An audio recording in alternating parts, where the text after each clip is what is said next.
Right, well today there's going to be a rally in George Square in Glasgow, which I'll be attending, and well, hopefully the right wing don't turn up and we can spoil their intentions that they have. If you like the videos that I've put up, I've only put two up. One was a Celtic one and there was the one from Paisley, the Watermill Hotel. If you do like the videos, please like, subscribe and share, and leave a comment in the comment section as well.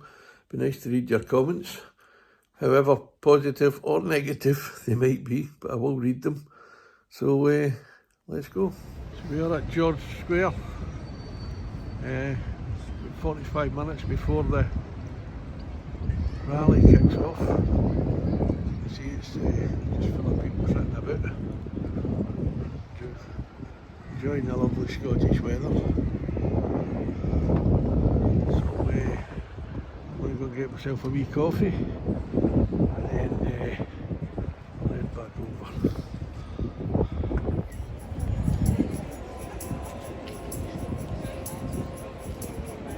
Starting to get a few more people here now.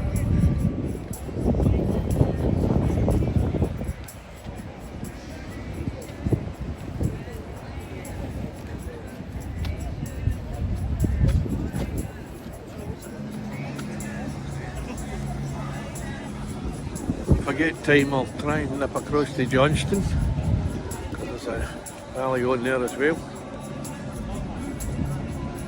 So I might not be here to the end, but I'll be at Johnston till the end, hopefully, if I make it.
It's a real shame that this has to be done, and it's 2024 and you see people being victimised and oppressed, not just here but everywhere. And for what?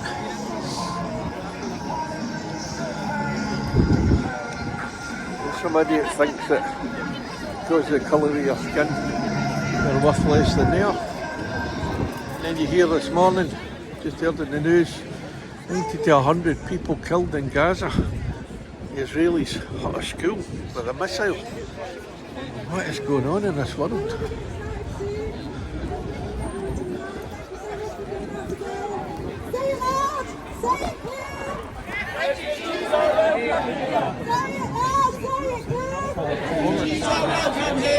Some boys from the Socialist Party of Scotland.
There's still more people pouring into the square.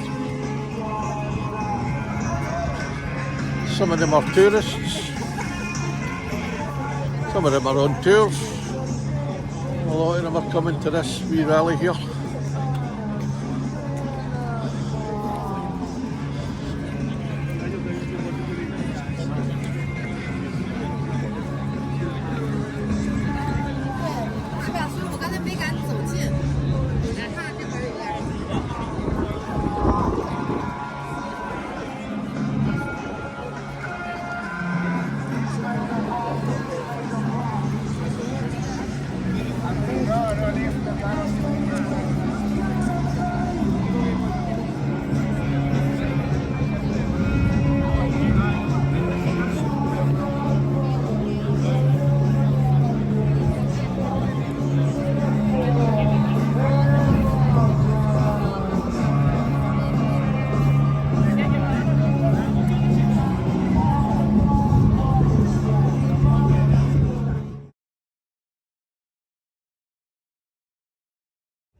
I'm going to leave Glasgow now and head over on the subway to get my car and head over to Johnston, because there's a ceasefire now demonstration on there, and I promised I'd be there, so I had a wee look at the Glasgow protest and we're going to head over to Johnston. Just arrived in Johnston and I'm just heading up to the rally up in Houston Square.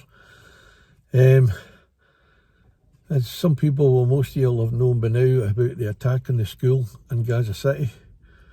Where they think up to 100 people have been killed. Absolutely shocking. And that's all in the name of the terrorist state of Israel. It is a terrorist state. I've been saying that for years. For years and years I've been calling it a terrorist state, and people are beginning to wake up to that fact now, that what's happened now is more highlighted. Let's hope that we do get a ceasefire in them. This is a demo organised by I think it's Paisley for Palestine, and we're going to go up there and have a wee look around and see what's happening. Right, so well, after heading back to Johnston from Glasgow, found out that the rally was only on for an hour and then it's all finished. So I'm heading back to Glasgow. So I get the impression you've been here before. I'm heading back to George Square.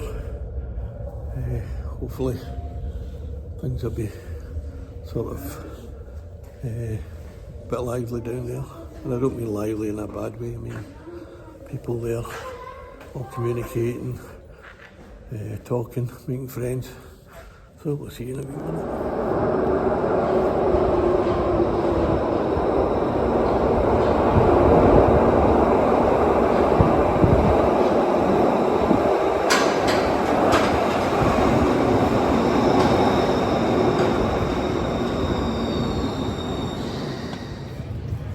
Right, so we're in George Square.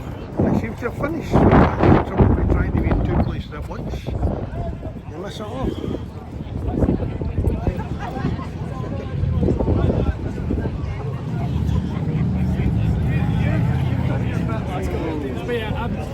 At least a couple of people can come with. No, everything finished. I think so. I was here at 11 o'clock this morning, right? And I thought it was going to be on all day here, but I was promised a guy I'd been in Johnston. So I went to Johnston, I thought I'd come back here.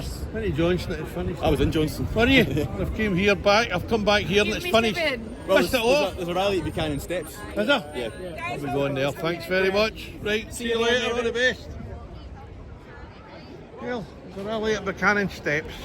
Let's go there.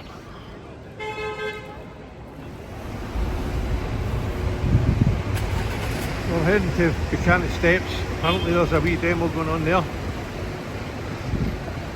So, when I'm walking around Glasgow normally I don't look up.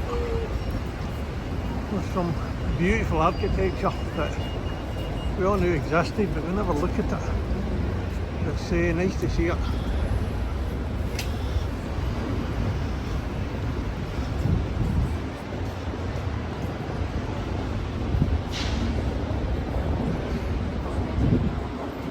Just going up to Nelson Mandela Place, or Nelson Mandela Square.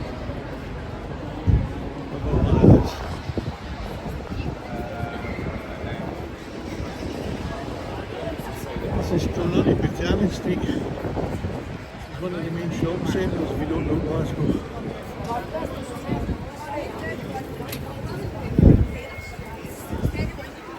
It sort of goes up to Argyle Street upwards to Sucky Hall Street.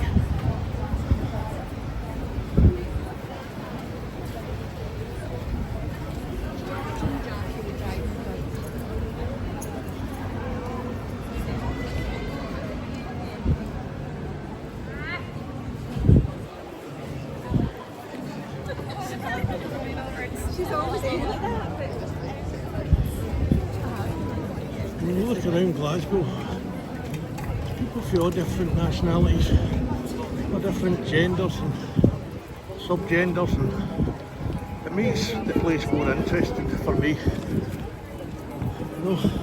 Hey then, alright? Good day, bro. You too.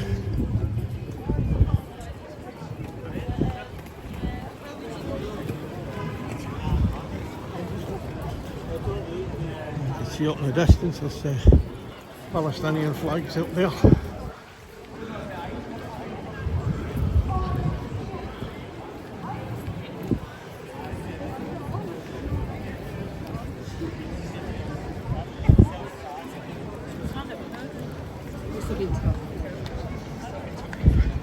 Just thinking back to the wee lassie last night from Bolton that was talking, saying when she was Asian descent, but obviously English. And she said that when she's walking about with her white husband or boyfriend, people tell her to go home, and he's Norwegian. So that's the nonsense of it all. We find that we were wrong. Rangers playing at Hampden today. You'll see one or two 100 people killed Rangers fans running a bit. in a school or school sheltering.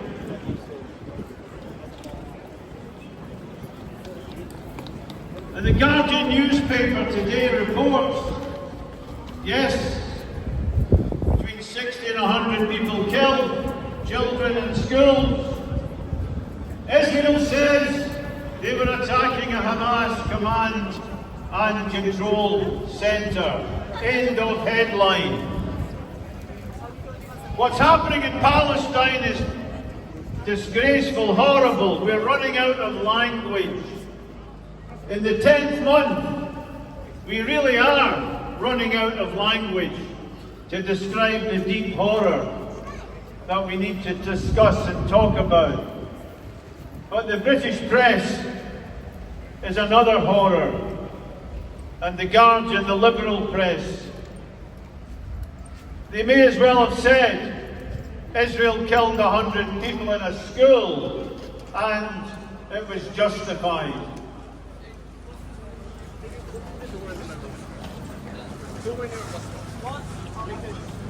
We are at risk of normalising mass killing.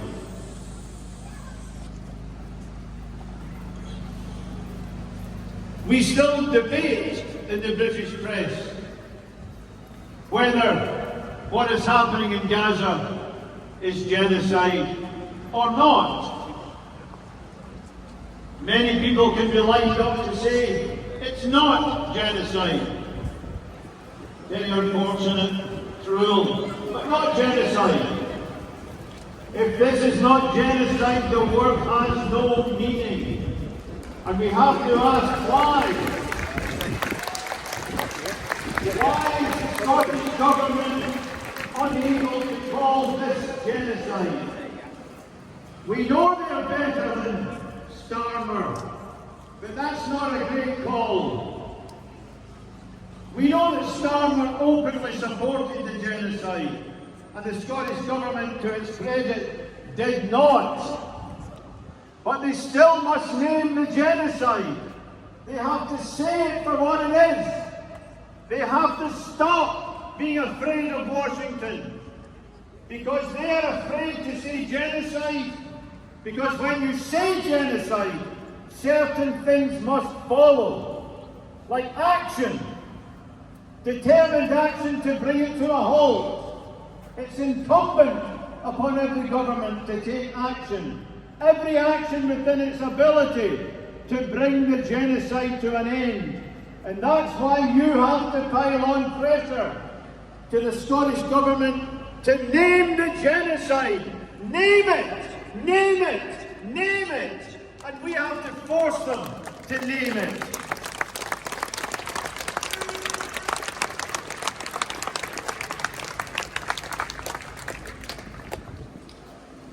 Friend, before I introduce the first speaker, I have to say I'm very depressed and distressed. 10 months and the genocide continues. You all must have the same feelings. What can we do to prevent the mass murder daily of our friends and comrades in Palestine? What can we do? With the media, it's almost like that film Groundhog Day. They interview Israelis as if we don't know that they tell lies. They interview Israelis, they interview Tony Blair as if we don't know that they're guilty of war crimes, terrible crimes against humanity. And a Palestinian who gets on the media is grilled, is treated as hostile. But an Israeli can mutter utter nonsense. We didn't mean to kill 500 people. It's unfortunate. Friends, if there's anything in this horror that is to be celebrated, it's that it brings great people together. That you get to meet people you wouldn't otherwise meet in normal life. Our first speaker, Dr. Abdullah Al-Hassel. He's a cancer specialist here. He's worked and taught in Gaza. He was there a year ago, a year before, and he was due to go there in November before the genocide was unleashed. He still has a weekly phone call with colleagues in Gaza. They work together medically, professionally. Do you want to hear Abdullah Al-Hassel? Abdullah.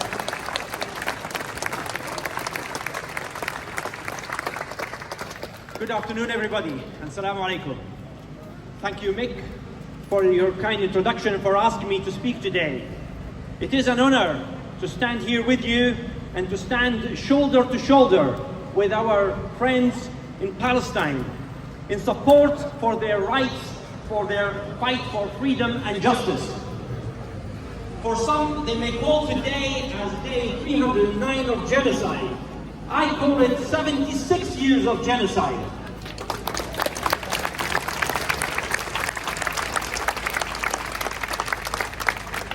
The genocide did not just start in October 23rd. This has been ongoing as a long-term genocidal strategy for over 76 years. So many massacres have happened.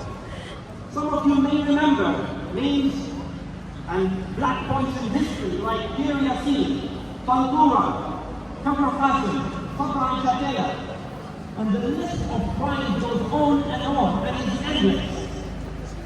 But what happened in October 2023 is an unprecedented 3,000 children is genocide or not. The ICC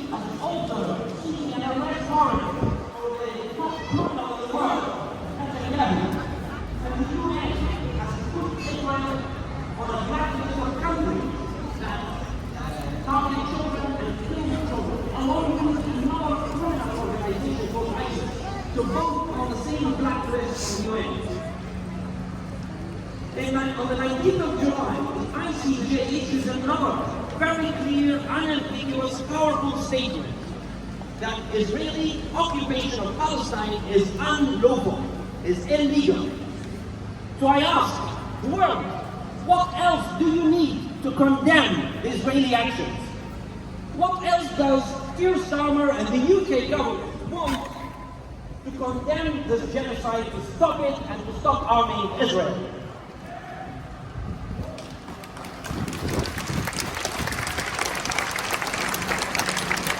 The Zionist government, along with their partners in crime, the US and the UK governments, which is now called the Axis of Genocide, are lying to us, as you heard earlier. They're lying to us when they talk about the human rights, Palestinian rights, and they have lied. The biggest lie is what they call the two-state solution. And I ask them again, especially to the UK government, why not acknowledge and recognize Palestine now? What are you waiting for? When is the right time? And why are you not following other countries that has recently recognized Palestine? In fact, the UK has an additional and higher moral responsibility to acknowledge and recognize Palestine in view of their role and complicity in the occupation and all the crimes that were committed over the last 76 years. But we have to. In Guantanamo Bay, in 20 years, I think America held 6 or something like that. Pretty horrible. Israel in 10 months has killed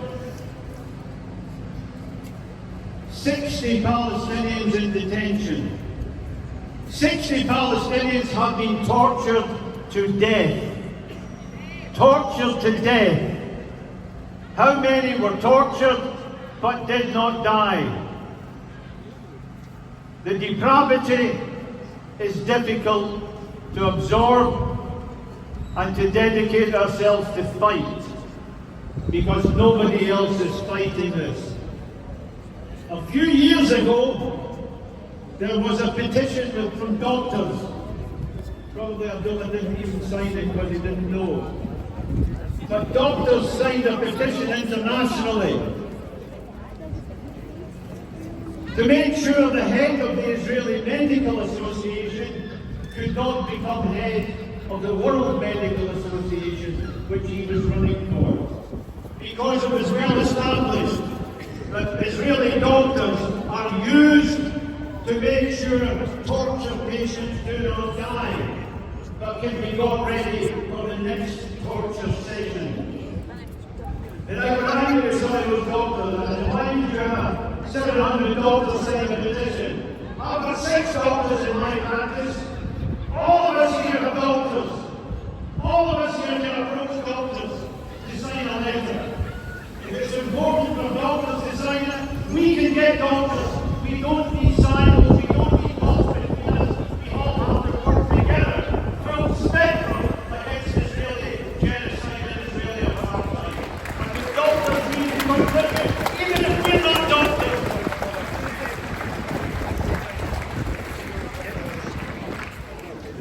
So friends, this is a long time coming. Before I introduce the next Palestinian speaker, the rape, the public approval of rape is something we haven't seen in Britain. We have a problem. We have rants like Andrew Tate, but we don't see political demonstrations in support of torture and murder.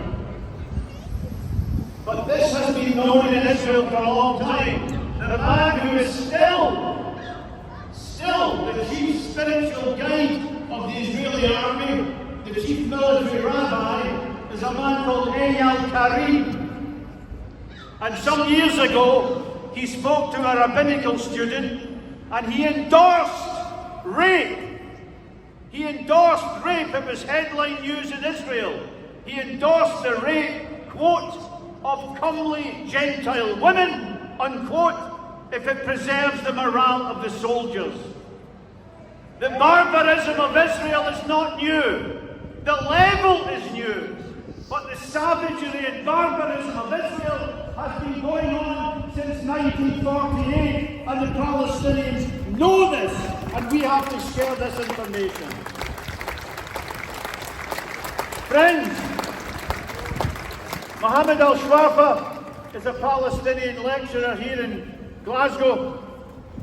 His family are still in Gaza, some in the north and some in the centre. Do you want to hear from Mohammed Al-Shwafa, whose family's in Gaza?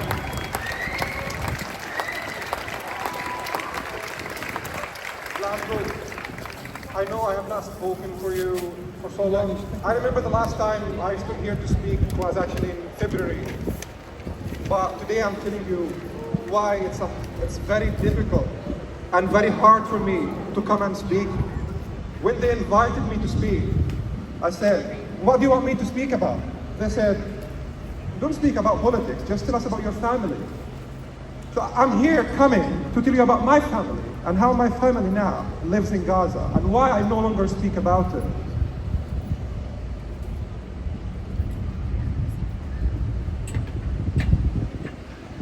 A few months ago, 12 p.m. UK time, I received a text message from my sister in the north saying, Mohammed, what's going on? I said, sister, there is nothing on the news. She sent a voice clip with a tank moving. She said, tanks are basically downstairs. They're underneath my house. And I said, but there's nothing in the news. Then 5 minutes later, I read in the news that Israel started an operation in the city of Gaza with my sister, basically her house in the center of the operation. I told her, okay, don't leave, just stay where you are, and let's see what's gonna happen. Then I lost connection with her. Next day, she sent another text. She basically stopped sending texts. She sent just clips of bullets bombing and tanks moving, soldiers shouting. And she said that drone is trying to get into our house. And the drone managed to get into her house. And the drone started shooting with them. So basically what they did is they pretended that they are dead. She got a 1-year-old daughter. She gave her a full bottle of paracetamol so she can sleep the whole day. And the drone will see them dead. Her plan worked for a day. The next day,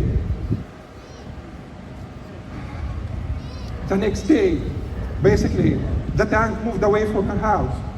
And I was like, okay, good that the tank moved away from her house. To realize that this tank that moved from her house killed a friend of mine.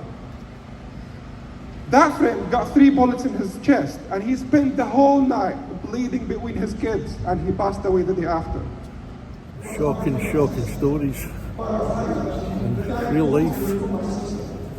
People suffering unimaginably.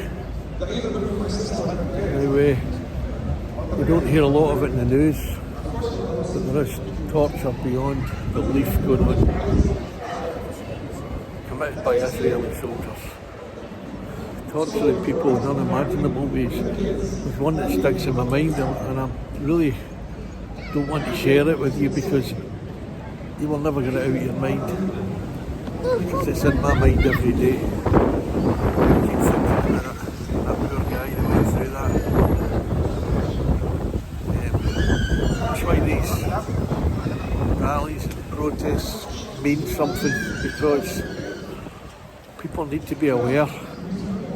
People's real life stories. It's just incredible that the West, the governments, our government, the US, Germany, France, all the governments will not do anything that stops this. They keep supplying them, they keep giving them money, and for me that is unforgivable. They will be judged in history, and they'll be on the wrong side of history. When it all comes down to it, every one of them that supported Israel should end up in a jail somewhere. We managed to get back to Glasgow, as you can see, and it's been a hectic day, and I'm just to hope that people, when they you should attend these rallies if you believe in freedom, democracy. They are an eye-opener, especially when you hear people talking about their personal experiences. We just realise how lucky we are. So hope you enjoyed today's video, and please like, subscribe and share the fuck out it, because I want this channel to grow so I can cover more things and go more places. Right, so whatever you do today, be safe and peace be with you. Sound like a priest there, didn't I?